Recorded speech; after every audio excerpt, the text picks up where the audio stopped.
अहमदाबाद से जो ये हालिया दुखद खबर आई है उसने वाकई सबको हिलाकर रख दिया है। हाँ बिल्कुल। एयर इंडिया की फ्लाइट AI 171 लंदन जा रही थी और उड़ान भरने के कुछ ही सेकंड बाद हादसे का शिकार हो गई। हमारे पास इस घटना से जुड़ी कई रिपोर्ट्स हैं, जानकारियां हैं, तो आज हम इन्हीं पर थोड़ी गहराई से बात करेंगे। बिल्कुल, ये समझना बहुत जरूरी है कि आखिर हुआ क्या और इसका असर कितना गहरा है और हाँ, जांच किस तरफ जा रही है।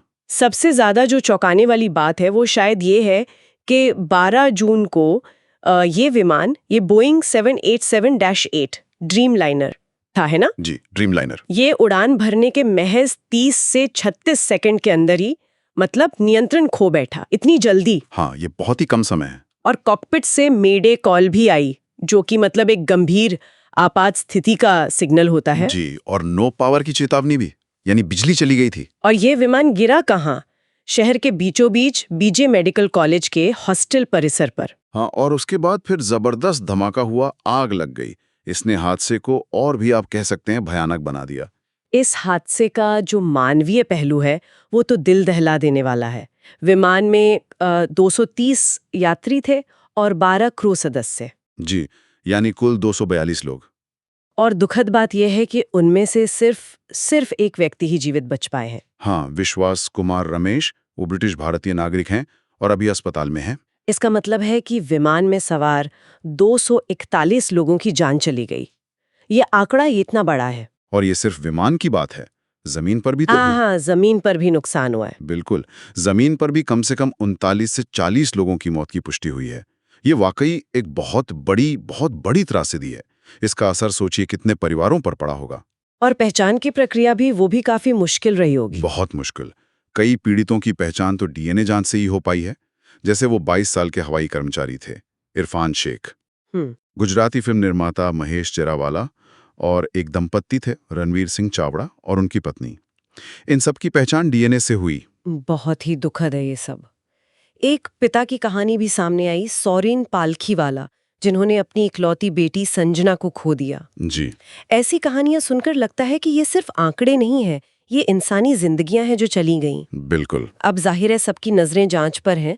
क्या कुछ पता चला है अब तक? कुछ शुरुआती जानकारी? देखिए, जांच के लिए जो सबसे जरूरी चीजें होती हैं, यानी दोनों ब्लैक बॉक्स। हाँ, FDR और CBR। जी, फ्लाइट डेटा रिकॉर्डर और कॉकपिट वॉइस रिकॉर्डर, वो दोनों मिल गए हैं। ये अच्छी खबर है। अच्छा। हाँ, हालांकि एक रिकॉर्डर पर थोड़ी बाहरी क्षति, मतलब नुकसान के निशान है, पर उम्मीद यही है कि अंदर का डेटा सुरक्षित होगा। और कोई खास बात जो जांच में सामने आई हो, कोई टेक्निकल चीज? एक अहम जानकारी ये निकल कर आई है कि विमान का रैम एयर टरबाइन, जिसे RAT कहते हैं, वो सक्रिय हुआ था।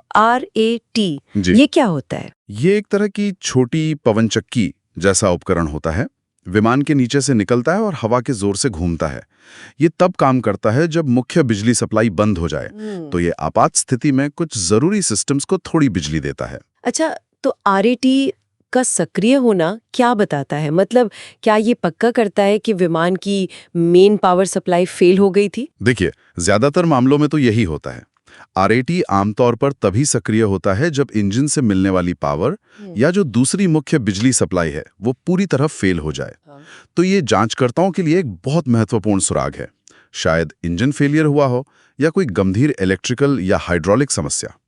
तो जांचकर्ता अब किन-किन संभावनाओं पर गौर कर रहे हैं? क्या हो सकता है? कई चीजें हो सकती हैं, जैसे इंजन का अचानक बंद हो जाना, जिसे पावर लॉस कहते हैं, या फिर विमान के पंखों के फ्लैप्स या लैंडिंग गियर में कोई गड़बड़ी। किसी पक्षी के टकराने की संभावना भी हमेशा रहती है, या फिर पायलट के नियंत्रण या इनपुट में कोई समस्या।